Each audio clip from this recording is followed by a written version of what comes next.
Okay, next question. A bucket filled with water is tied to a rope of length 0.5 meter and is rotated in a circular path in vertical plane.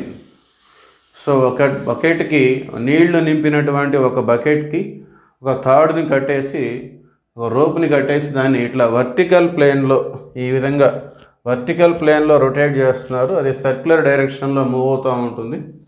The least velocity it should have at the lowest point of the circle.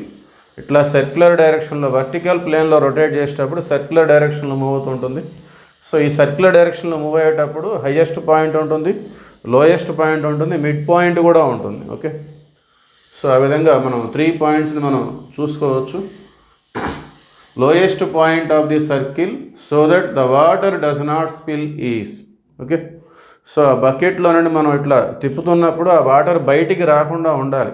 ఆ water బయటికి రాకుండా ఉండాలంటే బకెట్ని ఎంత minimum speed తోటి మనం rotate చేయాలి. Okay, what is the minimum speed required. Okay, so ఆ minimum speed కనుక్కోవడానికి మనకి ఇక్కడ 3 రకాలుగా ఉంటుంది. సొల్యూషన్ మినిమం స్పీడ్ లేదంటే minimum velocity, minimum speed required. So v minimum. Okay, ఒక సర్క్యులర్ డైరెక్షన్లోటి అది రొటేట్ అవుతున్నప్పుడు హయ్యెస్ట్ పాయింట్ ఉంటుంది, మిడిల్ పాయింట్ ఉంటుంది, లోయెస్ట్ పాయింట్ ఉంటుంది.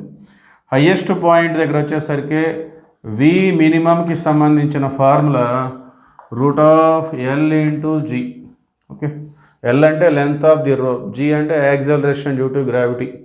అదే మిడ్ పాయింట్ దగ్గరకు వచ్చేసరికి వి మినిమం అనేది దానికి సంబంధించిన ఫార్ములా √3Lg. ఇది ఒక సింప్లిఫైడ్ ఫార్ములా, మనం డైరెక్ట్గా దీన్ని తీసుకొని చేయొచ్చు. అదే lowest point of the circle తీసుకున్నట్లయితే v minimum is equal to √5 × Lg. Okay, so ఈ 3 ఫార్ములాస్. ఇదే ప్రాబ్లంలో వాళ్ళు లోయెస్ట్ పాయింట్ అడిగితేనేమో ఈ ఫార్ములా తీసుకుంటాం, హయ్యెస్ట్ పాయింట్ అంటే √Lg తీసుకుంటాం. అదే మిడ్ పాయింట్ అయితే √3 × Lg. ఓకే, సో 3 రకాల ఫార్ములాలు మనకు ఉన్నాయి. సో ఇక్కడ ద లీస్ట్ వెలాసిటీ అంటే minimum velocity. The least velocity it should have at the lowest point of the circle. Circle యొక్క ఇట్లా వర్టికల్ ప్లేన్లో రొటేట్ అవుతున్నప్పుడు highest point, mid point, lowest point. ఈ లోయెస్ట్ పాయింట్ దగ్గర మినిమం స్పీడ్ ఎంత ఉంటుంది అని అడుగుతున్నారు. దానికి సంబంధించిన formula √5 × Lg, 5 × L/G. So √5 × length of the rope 0.5 metre, 0.5 metre. G acceleration due to gravity 10 m/s². Okay, so 10 × 0.5 అంటే 5 వస్తుంది. 5 × 5 అంటే √25. √25 means 5. So since it is velocity, its units are meter/s. Therefore the minimum velocity required is equal to 5 m/s. So ఇక్కడ వచ్చేసి option 3 is the right answer. Okay.